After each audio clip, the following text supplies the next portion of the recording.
जय हिंद। 26 जनवरी की tractor parade की मैं अपनी खुद की कहानी बताऊं। स्वतंत्र लोकतंत्र के किसी भी उत्सुक नागरिक की तरह मैं भी सुबह गाजीपुर बॉर्डर पहुंची थी और जो उत्साहपूर्ण माहौल था वैसा मेरी आंखों ने बचपन में समझ आने से लेकर और अब तक नहीं देखा था। क्रांति के सुंदर गाने, कतार में लगकर चाय और रोटी लेते हुए हर जाति और धर्म के लोग, मेरे देश का चलता फिरता रंग बिरंगा लोकतंत्र वहां पूरे उठान पर था। सब मुस्कुरा रहे थे, भीड़ में धक्का मुक्की तक नहीं थी। एक अनरिटन डिसिप्लिन था सबके अंदर, ना कोई राग, ना द्वेष और ना आक्रोश। बस सबकी आंखों में एक अलौकिक आनंद और उम्मीद थी। जिसने भी वो आलम देखा बस अभिभूत होकर देखता ही रह गया था। मन तब और भी भावुक हो उठा जब रैली शुरू होने के समय यानी 11 बजे के बाद से सड़क के दोनों तरफ के घरों से महिलाएं, पुरुष और बच्चे निकलकर ट्रैक्टर और ट्रॉली पर बैठे लोगों को सल्यूट कर रहे थे, ठीक वैसे ही जैसे राजपथ पर करते हैं। हमारा भारत उस समय वहीं खड़ा था, खुद पर शायद गर्व भी कर रहा था। कुछ उत्साही लोग दोनों तरफ पीने का पानी और फूल लेकर खड़े थे, पानी पिला रहे थे, फूल बरसा रहे थे। माहौल में गेंदे और गुलाबों की खुशबू थी और मैं भाई दिलदीप का तिरंगा लहराता ट्रैक्टर चलाते हुए पत्रकार फ्रेंड मयंक, जुलेखा और विशेष के साथ बात करती जा रही थी। पूरा रास्ता खुला हुआ था और हमारे आगे चल रहे कुछ ट्रैक्टर्स के अलावा रास्ता खाली भी मिल रहा था। बस तभी मयंक ने अपने लाइव कवरेज में कहा कि हम दिल्ली की सीमा के अंदर आ चुके हैं और लगभग उसी समय दिलदीप को कोई फोन आया और उसने बात करने के बाद मुझसे कहा कि हम गलत रास्ते पर आ गए हैं।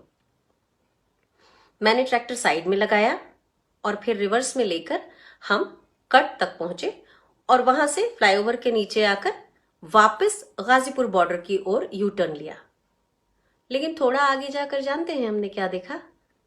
पुलिस ने लौटने के रास्ते पर डीटीसी की 2 बसेस लगाकर रास्ता रोक रखा था। यानी कि गलत रास्ते की ओर जाते समय कोई बैरिकेड्स नहीं थे और सही रास्ते पर मुड़ने ना देने के लिए रास्ता रोका हुआ था।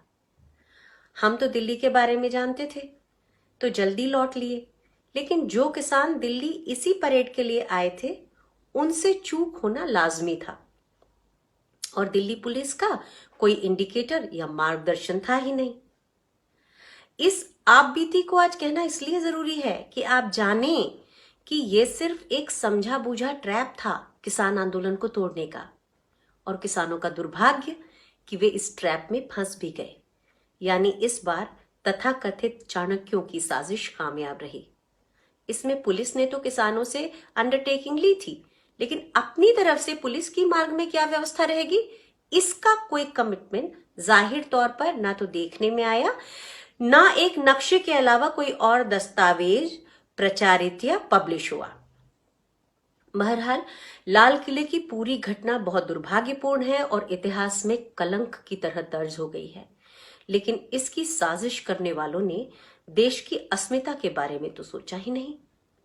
उनका लक्ष्य ही किसान को देश की नजरों में नीचा दिखाना था और आंदोलन को एक बारगी जैसे कुचलना था, और कम से कम प्रथम दृष्टया वे इसमें कामयाब हुए भी दिखते हैं।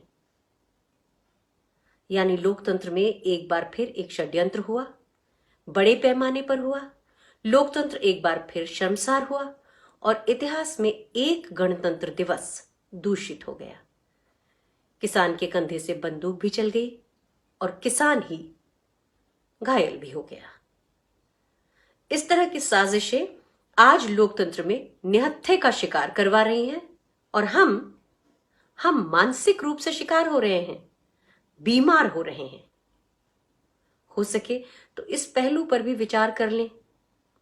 मुझे यकीन है आप विचार भी कर सकेंगे और दिल में कहीं विश्वास भी होगा इस सच पर। बस सिर्फ 3 दिन अगर सुबह थोक में आने वाली बीजेपी की आईटी सेल की पोस्ट ना पढ़ें तो पूरा सच भी देख पाएंगे हम और आप। आखिर हम सब इसी मिट्टी के लोग हैं, इसी गंगा जमुनी तहजीब ने हमें पाला है। हम कर पाएंगे दूध का दूध और पानी का पानी।